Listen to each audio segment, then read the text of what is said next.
Fans, we are live with another edition of the Shooting from the Hip podcast, a special Monday edition live on the HannibalTV.com. I'm Jack Kilby, Executive Vice President of Great North Wrestling, and I'm joined today by, of course, who else? The Inconvenience. Well, we'll get into that too. My co-host, the man who is still the reigning, undefeated, hardcore road trip heavyweight champion, and we're going to talk all about that, and not only the past but the future. And I'm talking, of course, about the one, the only, the king of the streets, the Kingpin, Angel Medina. Yo, what's going on? Not much. Do we want to talk about? Well, I'll just fill the fans in that may not be aware. You were going to come up for a visit and some business last weekend, and we were going to do something that the fans were talking about. I see that other podcasts are following our lead and reviewing products, including Ric Flair's energy drink. But we were going to do a poutine review featuring yourself, because that's one of your favorite delicacies up here in Canada. But then despite the flight being booked and everything tickety-boo, you ran into some problems. Can you tell the fans about that? Well, the thing that just threw me off is that, I got to the airport. I always get there early because I don't like to rush. So, my flight was at, if I recall, like 9-something. And I got there like around 7:30. Like I said, I like to get a cup of coffee. I like to find my gate. I like to sit down, plug my phone in. It's just easily convenient for me to do those things. So when I got to the counter, she was just like, I gave her my passport card, and she was checking me in, and she's telling me that the card is not valid for international flight, but I could cross the border driving. And the way it's worded on the card, it just says excluding Mexico, Canada, Puerto Rico, Bermuda. So I just figured like, oh yeah, if I get my passport card, because I'm not going to go to Japan, I'm not going to go anywhere special anytime soon. So basically, they just said that I can't fly international, but I can go across land, across the border, which again doesn't make any sense, because I'm like, if you look at it like this, if you board a plane going to Canada, you're going to be more thorough with checking the bags, going through the metal detector, compared to going across the border in Canada and saying, do you have anything to declare? What's your purpose in Canada? Visiting family. Oh, okay. Do you have anything illegal in your bag? No. Okay. And you go through. There's no metal detectors. There's nothing out of the ordinary. So it just doesn't make sense for them to do those type of things. It just threw me off. Well, all that notwithstanding, we will have that situation taken care of, and I'm going to go into more detail on this in a little bit, but I can confirm that you are booked to defend for the first time since the 26th of April, 2014, your hardcore road trip heavyweight championship on Great North Wrestling Schools Out Slam, the 29th of June in lovely Napanee, Ontario. We will be presenting an absolutely loaded card, highlighted by one of the big matches is this defense for you. And from an opponent that the Great North Wrestling Championship Committee has selected that will not disappoint. And we'll get into that in a little bit. But how do you feel about coming to Canada again to make history once again and maybe successfully defend your title? Well, first of all, I'm getting my passport book instead of my card. So I'm doing that this week. I'm just waiting for some money to come in so I can pay the cost. And then there's not going to be no like hiccups in this business. Any hiccups in the business for me not to make the show, you know what I'm saying? So it's just something that's just, I'm pretty excited. I'm just pretty disappointed in regards to what happened. So now I'm just trying to rectify the situation so it won't happen again.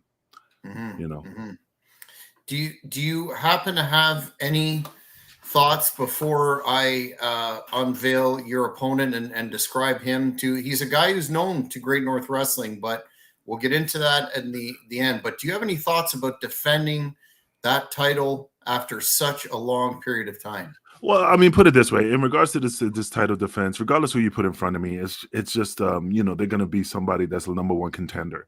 But the reason, but remember, they're number one contender, but I'm number one, you know, and no matter what happens, I know I'm just going to win this match regardless, because they could be great, but I'm a great fighter. You know what I mean? So the thing is, whoever you put in front of me, I mean, I'm not sleeping on them. I'm not saying they're not talented. I'm not saying that they I'm gonna beat them real simple and this is just gonna be a walk in the park.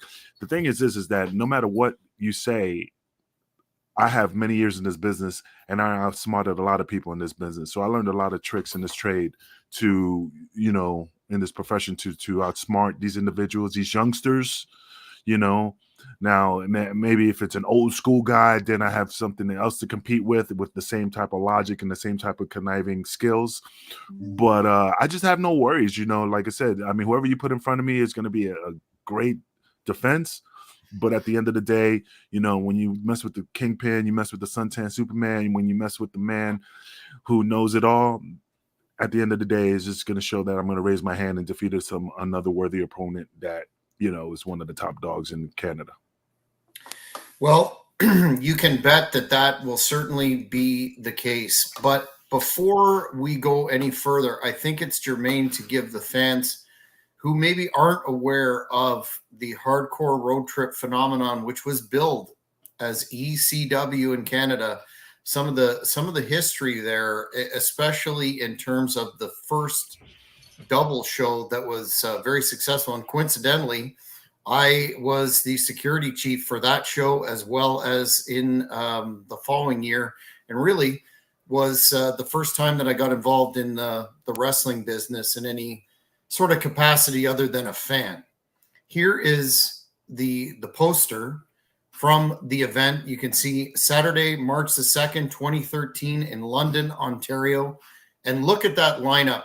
Look at that lineup of absolute legends. Some made it, some didn't. We had, in addition to Pitbull, Gary Wolf, Stevie Richards, Raven, C.W. Anderson, yourself, Sandman, Jason Knight, Big Vito, Blue Meanie, and Axel Rotten, of course. Can you talk about how you first heard about this double show? They ran a show in the afternoon, in the evening, and it was a tournament to crown the first ever hardcore road trip heavyweight champion, with Banned in the USA in the afternoon and Born to be Wired, which featured a really bloody barbed wire match in the evening. But backing that all up, how did you first hear about the individual who was the promoter, who used the name Mark Livingston, that I understand was not his name, but regardless, this phenomenon?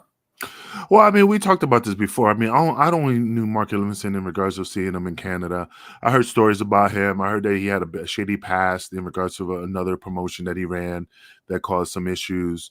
But he was trying to make that up because, I think he brought it up to me saying that he probably heard that I had some issues in regards to not paying the boys back in the days. But I'm just trying to rectify myself and try to establish a company in Canada that is solid. So I'm just trying to make amends in regards to what happened in the past. And again, I didn't know the guy, so I couldn't be like, oh well, I understand. I said, oh okay, no problem, just pay me, and we're good to go. So I mean, like I said, my first impression, he just seemed like a very I say humble, but like a Gabe Sapolsky looking type of guy, just a regular Joe. But I just didn't have any experience in regards of his shenanigans, if that makes sense. Mm-hmm, mm-hmm. Were you contacted directly through him, or I understand? Well, I know the booker for the both four events, but both years was Stephen DeAngelis. Did he reach out to you, or was it Livingston? I think it was Steve DeAngelis that reached out to me, because Steve is more when I say close to the boys, he had more what's the word I'm looking for? relationship to reach out to these individuals and not have anybody like, who the fuck are you, question who you are. And so he reached out to me. It looks like he reached out to most of the boys. And again, that's just something that since he was connected with everybody, it was just easier for him to handle the bookings because he was the booker. Was it presented to you that this was the design for this new promotion? First of all, they went heavily on this ECW in Canada thing, which of course, attracted all the longstanding fans, myself included, initially. But then, by the next year, they kind of backed off on that. But notwithstanding that, the plan, to my understanding, was to run a number of these huge super shows on a fairly regular basis, at least 4 times a year. How was that pitched to you at the start, or was it? If I remember correctly, don't quote me on it. I just think Steve was just telling me that they were trying to start a new promotion, trying to start on the right foot, not go off of a bad experience in regards to what happened with ECW. They just wanted to start a company that was on the up and up, and also very no worries, and like I said, he just wanted something. Then there was no issue in regards to pay. There was no issue in regards to flight issue. You know what I'm saying? Like everything would be smooth. Like one of those companies, like, man, I love working here. There's no problems. There's no drama. He really, really wanted to make something work that the boys felt comfortable and felt at home and not have a headache to come to work. Mm-hmm, mm-hmm. If you look at this poster, right away, you notice some folks didn't make it, including Sandman, Jason Knight, Blue Meanie, Steven Richards, Axel, CW. When you got to the venue, they obviously sold the place out. I think there was about 1,100 in the building, which is pretty impressive for an independent show. But when did you learn that there were a number of no-shows? And I understand Sabu was going to be a surprise, believe it or not. Well, the thing is that, like I said, with Livingston's reputation, I mean, I spoke to CW Anderson. He was supposed to be on it. He was like, man, I just heard too much bad vibes about this guy. He screwed a lot of boys over. Just be careful. I'm not going, and stuff like that. And that was the issue. Hey, Jimmy, give me 1 minute, man. My dog's gonna knock over a table. So give me a second. I'm just gonna let out the room. It'll take a second. Roger that. So what the fans that may not be aware of this particular card, we'll talk about Angel's involvement in it, but listen to some of these matches that actually did take place. You had Al Snow defeating Christian York. All right, I'm back, man. He was just gonna knock something down. I knew it was gonna be a big crash, so I just kicked him out the room. But anyway, that's all good. That's all good. I was just getting into some of the matches, but please finish your thought about the no-shows. Devon was concerned, because we were supposed to face off against each other. Devon was concerned about it. He just didn't want to come. He wanted his money up front. I just can't remember, like, if he, I think that Devon just said no, but I don't think the money was going to be given out. I just can't remember. It's been so long ago, but he didn't come. Rhino was smart. He got his money up front when he got to the building. You see, and that's the sad part in regards to that. Like, it's hard to be, when promoters now, I mean, no, not hard if I don't know you, but it's just hard when you have friends and stuff and you want to keep that, rhythm going. Like, let's say you, for example, I'm just using you, and I go, man, I just need my money up front. Now I trust you, but of course, if somebody put a bad taste previously and you want to keep that record of like handing my money up front, because the next promoter, like, well, we didn't pay you up front. Why he's so special? Why can't you do that same courtesy for me? So it's just, I still don't ask for my money up front. It just depends on the promoter. But the funny thing is that at the time when we didn't get paid, I promised myself that from this point on, unless it's somebody I really, really know, I'm always going to ask my money up front or half of it, and stuff like that. That's the only thing that put a bad taste in my mouth in regards to the dealing with Livingston. But everybody said that Livingston was just somebody that they just didn't trust due to the fact that he did that before. Mm-hmm. looking at some of the matches on the 2nd of March 2013, and as I said, the first shows were in the afternoon, and then in the evening. Looking at the morning, it was, or sorry, the afternoon show, it was heavy on the tournament, but they also featured Big Vito against Al Snow, Petey Williams against Christian York. Steiner was there, believe it or not. I remember he was there. Yeah, I actually met him there and had a chat with him a couple times. That was cool. But looking at the structure of the HRT heavyweight title tournament, you had Kid Cash besting Little Guido, Too Cold Scorpio defeating Colin Delaney, who I think was pretty fresh off WWE TV then in some capacity. And then you had a staple gun match between Balls Mahoney and a local hardcore guy by the name of Warhead. And then you defeated Gary Wolf.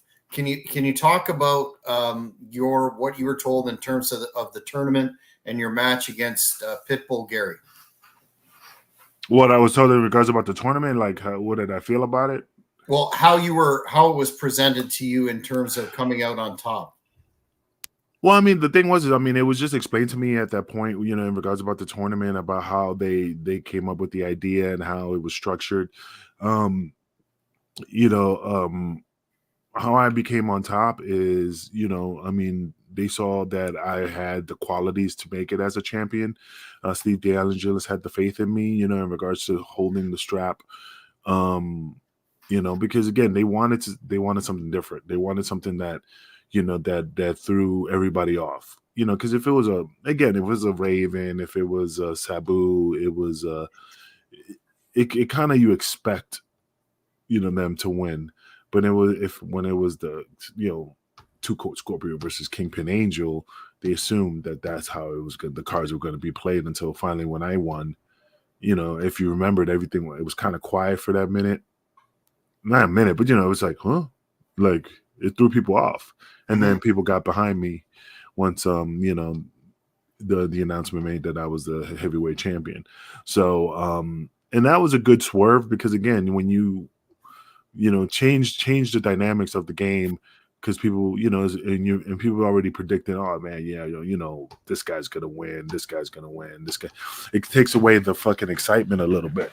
But when they realized it was me, and it was just more of a shock factor, just like when Undertaker lost against, I'm not comparing that, but like when Undertaker lost to Brock Lesnar, that dude in the audience was like, what the fuck? I didn't expect that, because he thought that Undertaker was going to maintain the streak. So it just kind of falls in that same type of category, that we just wanted to shock the fans a little bit. Memories of that really, what I remember to be a hard-hitting match between in the afternoon there, between yourself and Gary Wolf. Yeah, man, Gary Wolf, man, I love Gary Wolf. Like I said, regardless of every time we get in the ring and we face each other, we put our friendship aside and we go at it just like if we were, just regular opponents against somebody we didn't know. So, but again, I love wrestling Gary. He's fun. He doesn't hold back. He's still aggressive, still strong. It's just so. The guy still has the it factor in regards to his skill in wrestling and stuff. Like I say, he always wishes me a happy birthday. He always checks up on me once in a while to see how I'm doing. We're going to be in Philly together. He says, hey, I'll see you in Philly. So, so he gets very, like I said, he is a great guy. But once again, once we step through the ropes, it's business. And when it's business, friendship's off the table. We're there to do a job and perform and give the fans what they want, and it's a hardcore type match. Mm-hmm. Yeah, I do remember that distinctly. It was a good one. Then moving into the the other part is the best part about beating him all the time is that he always buys the beers. So it's just I never come out of pocket for liquor. So it always feels good when he's springing that tab. There you go. Well, we'll have to see if history can repeat itself with in Philly, right? Yeah, respect to that again. Moving, I was going to ask you, do you remember anything about Ball's match with Warhead with that staple gun? Isn't that the one where Warhead fell out hung off the balcony and fell through the table? Yeah, yes. I remember, but vaguely. It's been so long. But yeah, I remember that. I was watching it like this.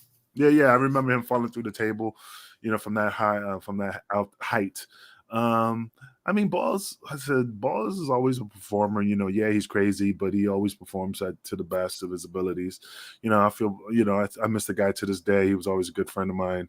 I never left my wallet around him, but he was he was a good guy, man. And Balls always makes matches awesome. I mean, he makes matches exciting for the fans. He gives the fans what they want, and it's just Balls Mahoney, man. He was a good dude. It was an awesome match. Extremely. Even though Warhead was a local favorite from a promotion that Death Proof, that was it. I was trying to remember what the name of that promotion was, from Toronto. Is it still around? I don't think so. No, don't quote me on that, but I don't think so. The Warhead was supposed to be the favorite, but Balls, of course, was so over that the fans were giving him beer. And I remember talking to him backstage quite a bit, and I was impressed with what a nice guy he was.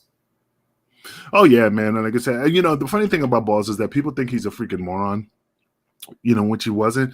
In the back of the fucking locker room, I remember he was reading fucking an autobiography. I don't know if it was John Adams, one of the presidents, or Benjamin Franklin. It was a big ass book, and he was just sitting in the corner reading. The guy was very knowledgeable. Same as Nickel Butcher. The guy was very, very knowledgeable, very smart. It's just the perception of what he looked like. People thought he was a freaking moron, but the guy was freaking smart. Yeah, and Balls was one hell of an amateur wrestler too, which some people know, some people don't. But Bill Wiles and Candido used to wrestle against each other in high school, if I remember correctly. Missed for sure. Moving on to the evening of 2013, it had some good matches. Al Snow against Christian York, a guy, Christian York, who was in ECW, I think, when you were there too, towards the end of the company, and I don't think he's active anymore. Do you know what happened to him? Because he was a hell of a talent. Christian York. Oh, Christian, yeah. I mean, I don't know what the hell he's doing. I mean, I really don't know. I mean, he has a family. I'm not saying he's not wrestling, but I really don't know. He probably has a regular job like every other wrestler. But a regular wrestler who has to get a job. I mean, I was going to look him up on Facebook. I mean, I haven't seen him in a minute. See if he is, Yeah, he had the athletic ability. He had the look. He was, passable on the mic. He just seemed to disappear. Well, I still have him on Facebook as a friend. He hasn't posted nothing since last post was 2018, June 29th. Maybe we'll have to look into that. Another excellent match was the Pit Bulls, this time consisting of Balls and Gary Wolf against the FBI, which was Big Vito and Little Guido. Steiner against Petey Williams. Talk about heat. Steiner in that match had the crowd extremely riled up, to say the least. It was actually about a 20-minute match, if memory serves me correct. And Petey Williams, of course, is a supreme athlete, so that was a good encounter. I'm trying to remember whether Raven did the run-in, did the DDT in the tournament final, which had you against Too Cold and Kid Cash, where you went over there. Did he come in and do the DDT in that one, or was it earlier? The one where he DDT'd me? Did he DDT you? Yeah, I think so. I think it was. I don't think he was there. He was. Yeah, he absolutely. I can't remember. He came in with his luggage and dropped the luggage by ringside, ran in, did the DDT, and then grabbed his luggage and left. Okay, now I'm remembering that. Yeah, I just remember there was one moment where it was my match, because I have a picture of it, and he came in and handcuffed me to the ropes, and supposedly Raven was supposed to come in with a motorcycle helmet, strike the pose, and then it was Vito that turned against me. I think that was the next year. That may have been the next year, yeah. But Raven was definitely only at the 2013 shows. Okay. So you had a three-way elimination match. I remember Too Cold eliminated Kid Cash. Then it was you against Too Cold, and you beat him. How was that match put together? If you still remember it.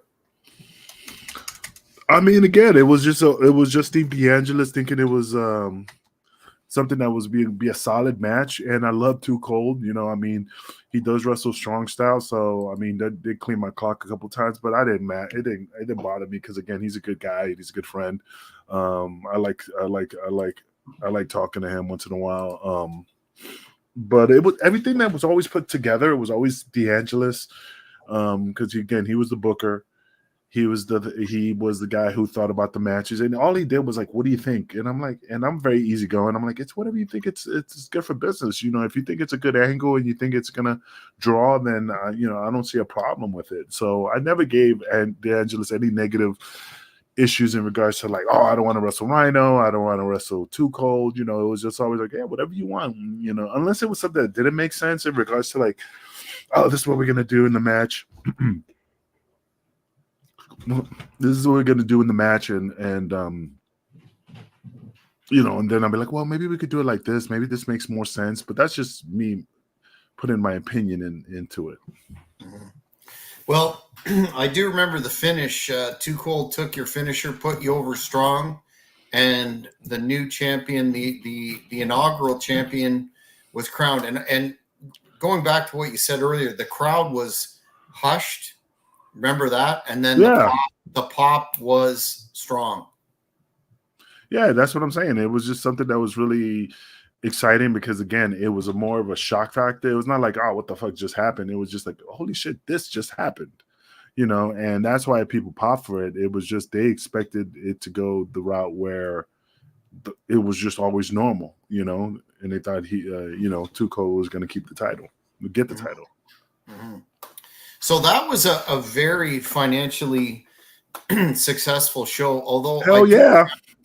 I do remember being out front checking the head count, and Livingston was sitting there with Al Snow, and Livingston had his credit card out and was making a flight arrangement, which I thought was odd to be doing out in the foyer at intermission time, but went off well. Again, about over 1,000 sellout. The merch was Yeah. good. There was a meet and greet beforehand where I think the boys all did well on the gimmicks, etc.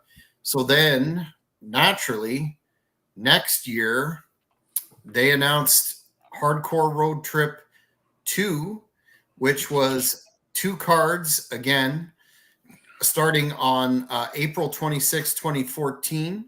They had the first show, the Extreme Meltdown, Yeah. and then a second evening show, DTA Don't Trust Anyone. As you can see, Christian York was on the poster. Yeah.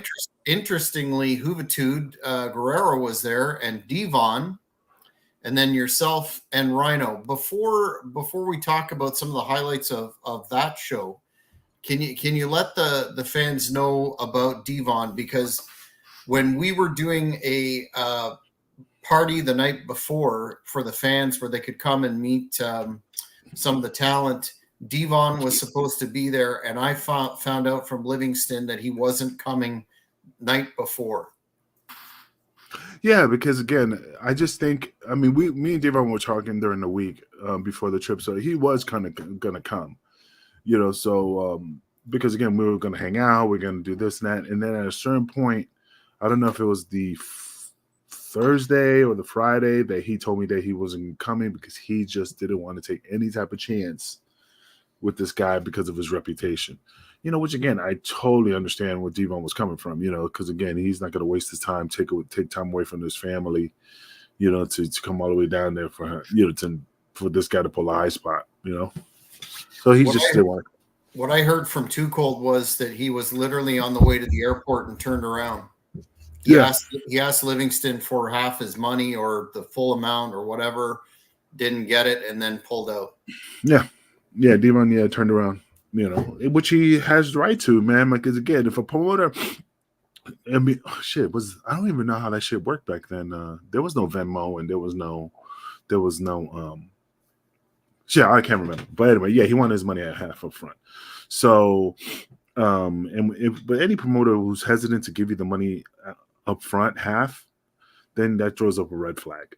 So, for Devon, it threw up a red flag even more. Well, and what in the promoting game, when you do a poster, you have to put on there a card subject to change. I know in Great North Wrestling history, fortunately not during my tenure, but in the past, talents have been paid in full and just no showed for their own reasons, and that's why it says card subject to change. But my first red flag with Mr. Livingston was the fact that it was known well in advance that Devon was not going to be there. It wasn't an issue with the first year's shows where Sabu and I guess Sandman couldn't get in because of criminal record issues or whatnot. This was something. How do they do that on the border? Like, do they ask you if you have a criminal record, or do they just? I mean, because I never had anybody ask me anything when I went across the border. No, they run your name, and if there's a conviction, it pops up, and they determine admissibility basically on their own discretion. But with Devon, it was well known in advance that he was not going to be there, and a number of the fans that I spoke to at the event were disappointed that he didn't show, and it wasn't stated either on social media or otherwise that he wasn't going to be there, which was, if you look at him, he's very prominent on the poster with yourself and Rhino. Oh yeah, man. I mean, it was going to be an awesome match with Devon, but again, I mean, he, because the funny thing, and I'm being honest here, is just for all the years I know Devon, and I know Devon for a while, since I was 21, 20 years old. I'm 52 now. But it's funny, for all the years I know Devon, me and him has never ever wrestled against each other, even in practice. If I recall, even in practice, at school, because we're from Gleason's. So when I joke with Devon all the time, I said, me and you has never had a match. We never got in the ring together. We never worked against each other. And he goes, really? I said, yeah, dude. We never have stepped in the ring together, faced off each other. And I said, I know you're scared. I know there's, you're older than me. You lost a step. But eventually we have to cross paths, and he just laughed and he just said, bro, I never thought about that. I never knew that. You just don't realize that. I said, we never wrestled each other. And I said, yeah, we never. So when this came about, I was really, really excited, because again, I would have had so much fun with D. Saying, it's just because we kind of have a similar wrestling style. So from the same school, but I think it would have been a blast. But then when that fell through, I was like, fuck, and then again, to this day, me and him has never got into the ring, and I use that against him. Like, I know you're worried. He's ducking you, right? Yeah, you're worried. You don't want to pay. You don't want to taste a little, the Latin sting. But but I'm just ribbing him and stuff. But it would have been fun. I would have been. I think if I fit. I don't want to say if I finish my career, but if I would have to finish it, I would love to just have that match that I never had with Devon, just to finish it off, just to say, okay, I wrestled Devon. Okay, I'm done. Is he retired fully, or is he like, what do you know what his status? I heard he was permanently retired, and I heard no, and et cetera, et cetera. I think he picks and chooses matches and stuff. I don't think he's fully retired, but I think I saw some videos of him doing 3D on people in the ring. So I just think he's just like me, picking and chooses his matches. And I really always wanted to go out, not wanted to take time away. I'm a homebody. I really hate leaving home sometimes. Mm-hmm. So I really kind of weigh out my options when it comes to like taking trips and leaving home. Like, I mean, coming to Canada, seeing you, which that fell through, and then coming again and going to Philly. Those are the things But if it's a local jabroni that's like, hey, man, I'm running the show for the XWZ, and then 9 out of 10, I'm going to be like, I don't know, man. Where is it? It's 2 hours away from here. How much? Yeah, who am I wrestling? You're wrestling the Texas, the Kansas Tornado. Let me look at my booking. Hold on. No, I'm booked on that day. I'm just picky. you know. Sorry about your luck. Looking at the some of the standout matches in the afternoon show, Warhead again from Death Proof faced Necro Butcher, and you mentioned him earlier, but what a nice guy Necro Butcher is. Yeah, he is. He Really is. I enjoyed mean, talking to what you see is not what you get. You know, I him. know he's in a wheelchair right now, and I think I can't remember everything else, but the hell of a guy, most nicest guy I ever met. You know, I mean, I would have loved to put the, wrestle him too. You know, Mhm. when you meet somebody that's really nice and you find somebody like, man, this guy is cool, man. I would love to have worked with him. You know, have fun with him and stuff like that. And he's younger than me. That's the fucked up part. Because Mhm. He I doesn't mean, look it, does he? yeah, he looks pretty rough, man. I mean, he lived a hardcore lifestyle, you know. And when I found out, I think he's hold on, let me look it up. But I think he's like a year younger than me. But yeah, it's just funny how you think somebody is older than you. He's 50. I'm 2 years older. Wow. His birthday is shit, doesn't even say. Yeah, he's fucking 50.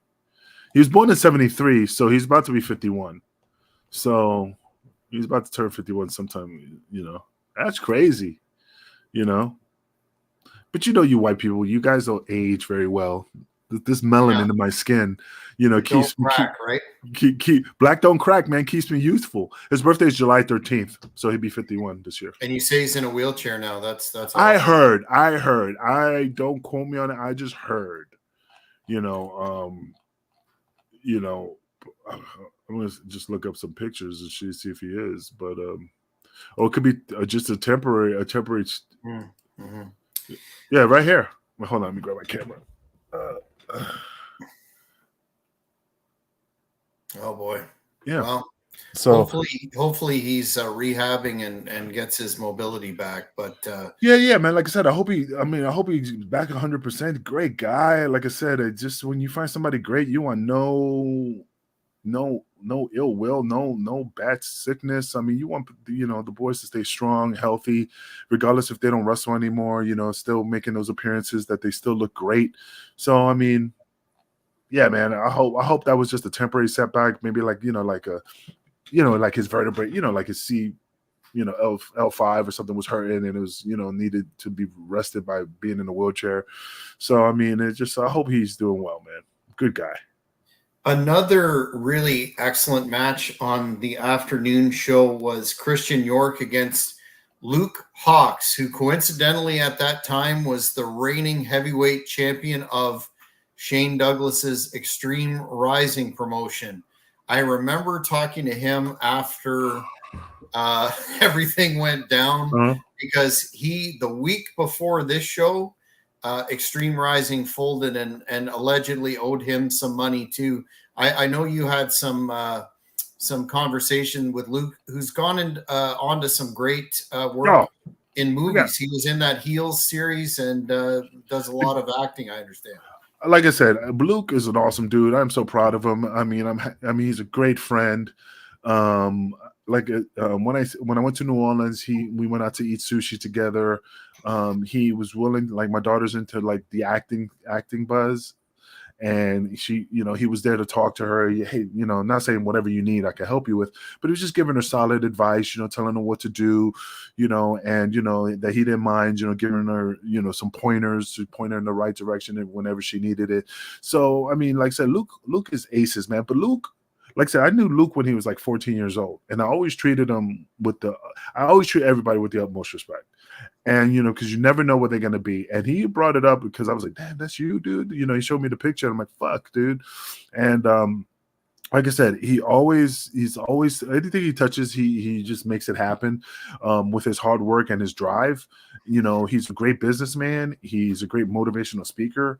And like I said, I mean, out of everybody I know, he's just he's just a top guy. A guy who just people could look up to and just follow his model. I mean, like I said, he's a great. I can't say how much a great guy he is. Good dude. And then, of Now, course, don't get me wrong. I mean, I've seen his movies. I mean, maybe if you had the Kingpin in there just to give it a little bit more flavor, then he'll put Academy Award, Oscar winning performances that we would have done. Then there's a possibility, but he's doing all right. Well, who knows what the future holds for you in that respect. But then, in addition to some other really interesting matchups, you had your title defense where you faced the War Machine Rhino. And I distinctly remember that match because the finish was quite spectacular. I think you put him through a table. It was a door. It was a, Oh, a door. Yeah. It was a door that was. I remember signing it. That's why I remember it was a door. Yeah, man. Again, Rhino. In this business, I never have enemies except Dutch Mantel. But the thing is that I mean, I always have a good relationship with everybody. I mean, yeah, there's maybe a bad blood once in a while, but like I said, Rhino Terry, he's a good dude. He's fun. When he sees me, we hug. Again, I felt bad that I had to put him through the door.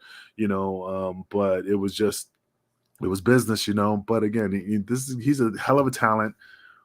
A great champion when he was in ECW, somebody who again people could look up to, and I think he ran for mayor one time and or Senate, in Michigan Congress somewhere. in Michigan. I mean, this guy was just driven, man, and when you see that in a person that's driven in the wrestling ring, driven in the political world, the guy is just an awesome individual. Moving on to the evening, we had some pretty interesting matches. Gregory Irons and Zach Gowen were in tag team action. And this was the first time I ever saw Congo Kong, that monstrous individual. He was scared even in the locker room. I'm really surprised that aside from a run in TNA, he hasn't broken through somewhere. Didn't he have some issues in regards to some same thing as Joey Ryan's in regards to these cancel culture things, if I remember? Not that I heard for Congo, but I could be wrong. I think he had something that happened that went sideways, but I mean, again, I could be wrong, man. There's just so much shit on my mind. Yeah, he disappeared, man. I mean, he had a good run in TNA, and then that's it. What was his full gimmick name? Congo Kong. Yeah. He does work with Bin Hameen at Crossfire Wrestling around St. Catharines, but that's about all I've seen from him. You would think a guy with a look like that and a true monster would have a spot somewhere. Maybe he's not interested, but anyway, I was impressed with him. When I gave you some of my protein powder, I know he was asking me for some, and I certainly gave him some. Yeah.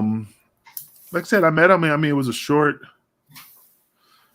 conversation, and nice guy. I mean, as far as first impression, he was pretty nice and humble, but I don't know him, so I can't really talk negative or positive. It just at the first time I met him, he was just a very nice guy. And another match that stood out in the evening was one of the folks that I'm sure you're very familiar with from the original ECW, Jazz. Defeated a talent by the name of Leah Von Dutch. I believe she was from Death Proof as well. Yeah. Jazz, man. That's my girl, man. I got nothing but love for Jazz and Rodney Mack and stuff like that. They're running a promotion out in Texas. I did a show for them like a year and a half ago, maybe 2 years ago. Again, when I saw him, just like we haven't missed a step, and I met his kids and great bunch of. It's just a solid, good family, man. I have nothing but praise for Ronnie Mack and Jazz. Mm-hmm. Yeah, she didn't disappoint in that match. She never disappoints. No. And then you had some more hardcore stuff. A guy that you probably maybe don't know, who was a standout up here in the independent scene, who passed away on the date of our last Great North Wrestling. Sorry, didn't mean to cut you off. I was just looking on June 21st of 2020. Congo Kong issues response to speaking out story about him. So there was wow. Yeah, I'll send that to you, but so you can read it. But anyway, what you were saying? Well, one of the standout independent talents up here in Ontario and across Canada, really, who did some work for Dark Side of the Ring. He passed away the day of our show in November, which hit the locker room pretty hard. Rob Rage was on the show. Do you remember him? A little bit, vaguely. Yeah, big guy. Put Steiner to shame, muscular wise. Yeah, big guy. Played Hawk and Hogan in the Dark Side of the Ring, so that gives you an idea Yeah. how put together. No. Now I remember. Yeah, he I think he did Hogan. He did. It's just weird, man. Because I joked with him. I got him on Facebook, and I joked with him. You know, nothing major. Just saying that I saw him on Dark Side of the Ring.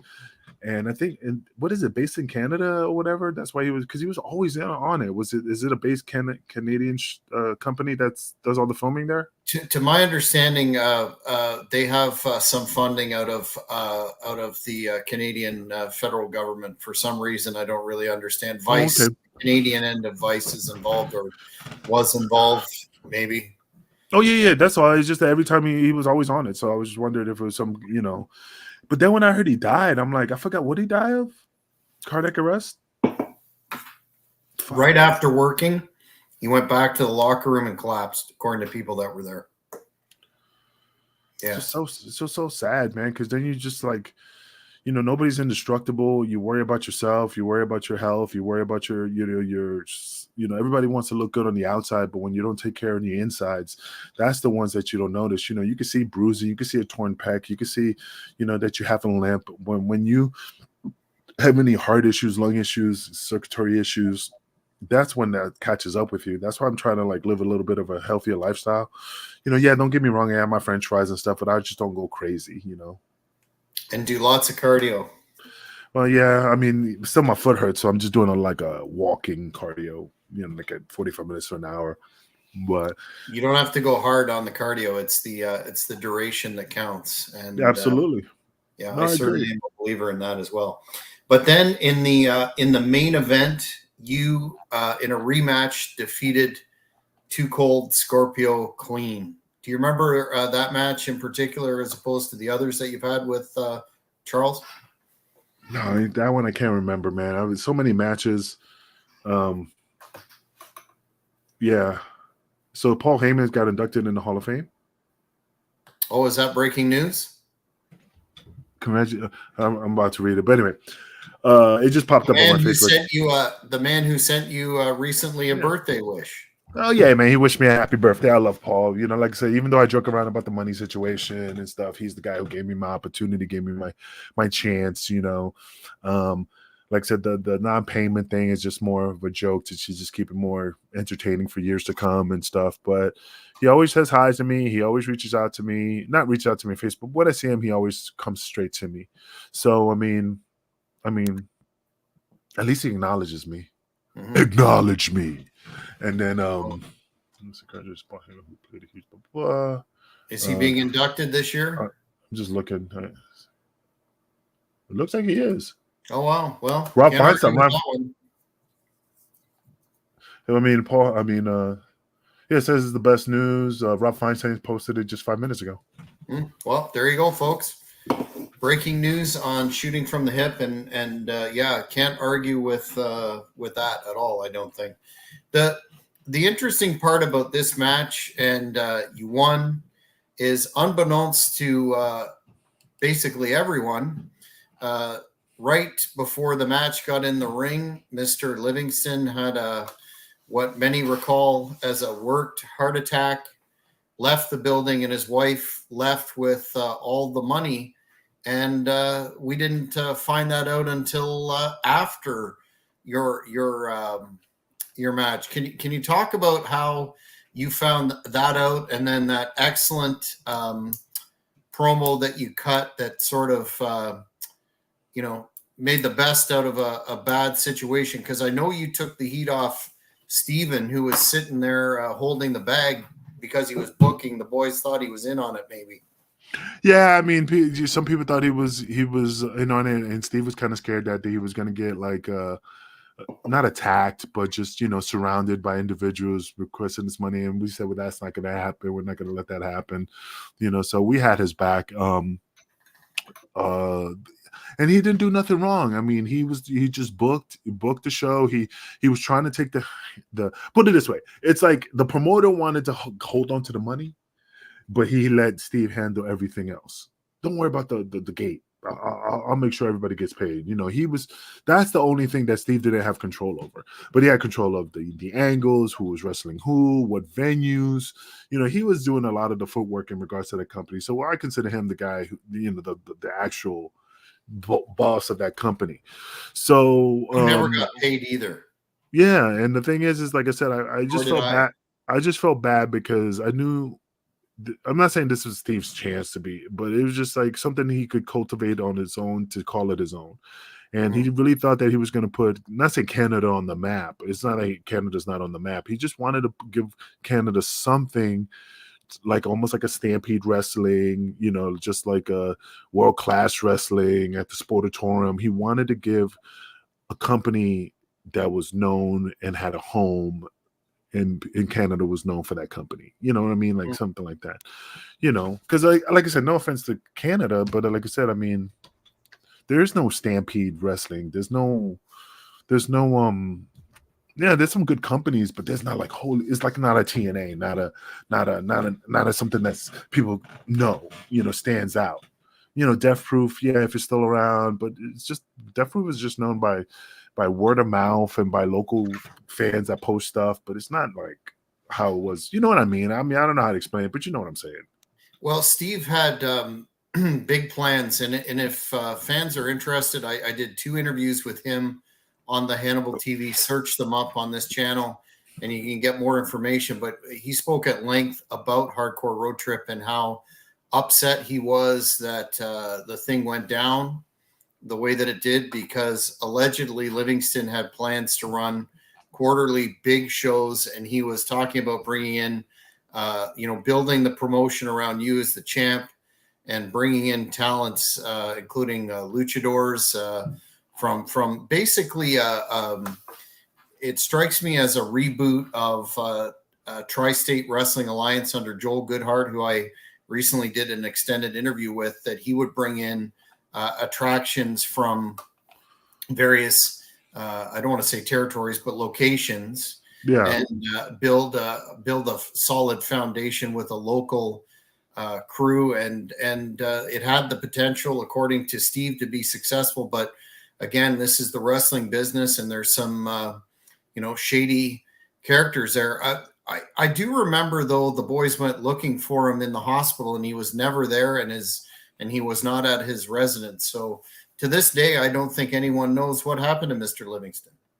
yeah, man, Mr. Livingston, bro, he's just a person that just disappeared, man. He's a guy who, I mean, to this day, nobody knows whatever happened to him. He probably grew his hair out and grew a mustache and stuff, so he won't be recognized.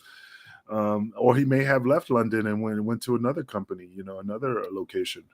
He's in the witness protection program. I do remember seeing an independent show in London that went on for seemingly 5 hours, that had a lot of stars in it, about 99, 2000 and around there, that Livingston, using another name, was promoting. And then he popped up again after a similar circumstance there, allegedly in 2013. So maybe every 10 years he pops up again under a different name. We'll have to keep a lookout for him. But I did learn a lot from that experience.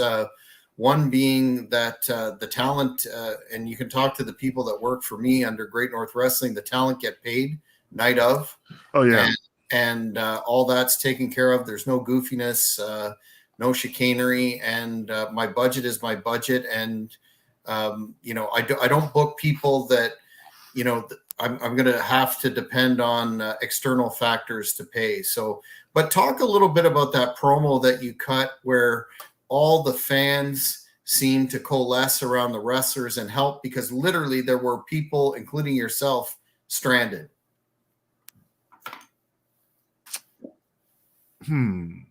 Well, I mean, like I said, it was just a situation where it was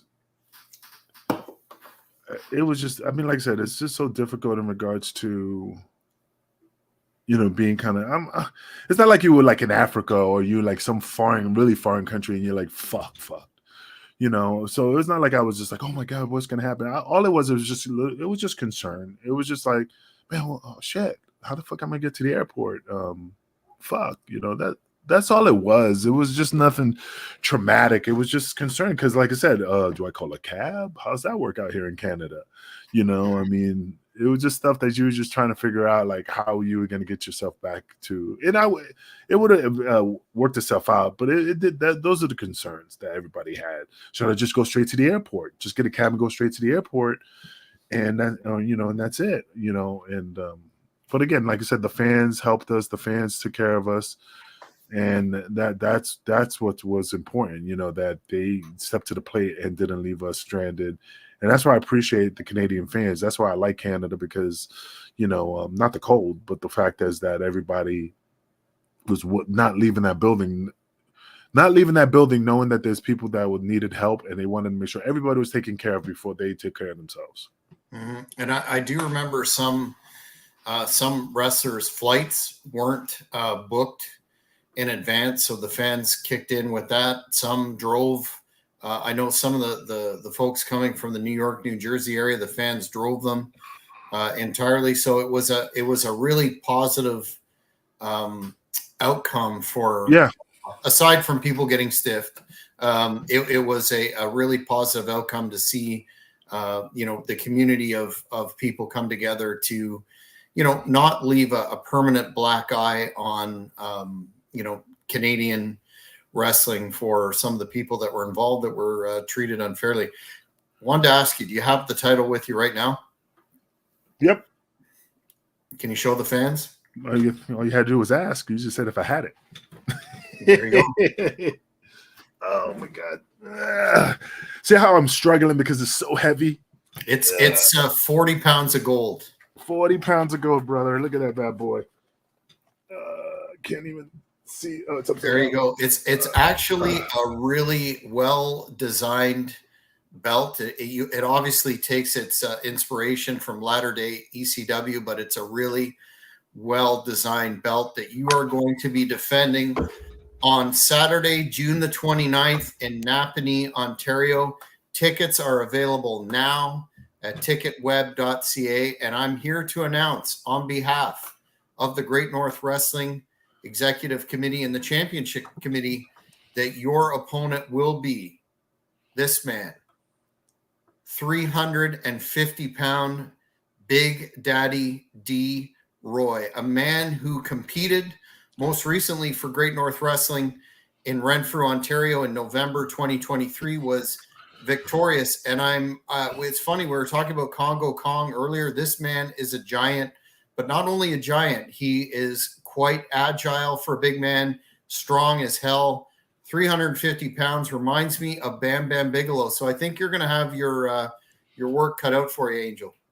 Well, yeah, absolutely. I mean, he seems like a very big man. Big Daddy Oreo is somebody, that I could go after, like I said. Put it this way, man. Look, who's he beat? Who's he? I mean, but he hasn't beat me, man. That's the key factor. That's the key factor, bro, because everybody else just is right behind me. So the thing is that, I'm not letting it slip by. I'm because he's one of the top talents. Like I told you in the beginning of this interview, is that he is probably one of the top talents in Canada. He's probably powerful. He's probably agile. He's probably youthful, but he's not as smart as me. He's not as pretty as me. He's not as vibrant as me. So I beat the best. I fought the best. I retired more men than Social Security. I'm just telling you that this is the situation where, Big Daddy Oreo is just going to just understand that he is just one step below the Kingpin, man. And once I dunk him in a big glass of milk and finish him off, yeah, he's not going to know what hit him. Mr. Big Stuff, Mr. Big Stuff. I will say this. I would not take him. I would not take him lightly. And I won't. He's 350 pounds. He ain't lightly. Well, he is a very capable competitor, and I think it's fitting that the historic first title defense of the Hardcore Road Trip title in over 10 years will be with such a qualified competitor. I've been speaking to him. I know he's very pumped. And just as a side note, say from your perspective, the impossible happens and you end up dropping the belt. Are you going to be able to live with yourself that you've had that belt so long? It's almost like a member of your family and it's gone. Oh man, it's even hard to fathom if I'm gonna lose that title, which it will never happen. So it's hard for me to even let it marinate in my head, So I mean, put it this way: after it's all said and done, no hard feelings. Great athlete, great opponent, But as a consolation prize, he is more than happy to carry my bags to the airport, and that's the only title that he is ever gonna, is just to carry the Kingpin's bag, and buy me a sandwich or something. But again. Poutine? So awesome poutine, you know what I'm saying? But like I said, I mean, he looks great. He looks phenomenal. He's probably the top talent in Canada. But again, that's all I mean, he has to beat me. So it doesn't matter. I mean, I'm just excited just to come down there and just put some boots to asses, if you may say. Well, fans, that is the co-main event of the Napanee Schools Out Slam. The main event I've already announced will be the rematch between the Canadian champion, my man, Magnum McLaren of the Big Money Players, and that dirty, rotten rule breaker by the name of Rene Dupree of WWE fame, who last time gave me a concussion. And as I keep saying, he has got his work cut out for him on June the 29th. There's lots of surprises. People don't realize, fool me once, shame on you. Fool me twice, shame on me. And that's not going to happen. So in addition to those two huge matches, we will be announcing many more. And I am pleased to announce that I am right within days of securing the services of a bona fide WWE legend to appear at the card and do meet and greets, perhaps a Q&A. I'll be looking to announce that in very short order. And I would be remiss if I did not mention that WWE legend and standout on the podcast scene, Mr. Mario Mancini, will be having his final match ever, coming out of retirement just for this event at the Napanee Schools Out Slam. So he's wrestling? Yes, he is. Is it an oxygen tank on a pole match or whatever, It will only be days after his 58th birthday, and I can tell you this: he is focused, he is excited, and will be bringing with him other talent from the school that he is a co-owner and a trainer at, the Paradise Alley Pro Wrestling School. So this is going to be, put it this way, Napanee, Ontario is starved for quality wrestling, and Belleville and the Kingston area for quality pro wrestling. And this show will deliver. It will not disappoint. Tickets on sale at ticketweb.ca.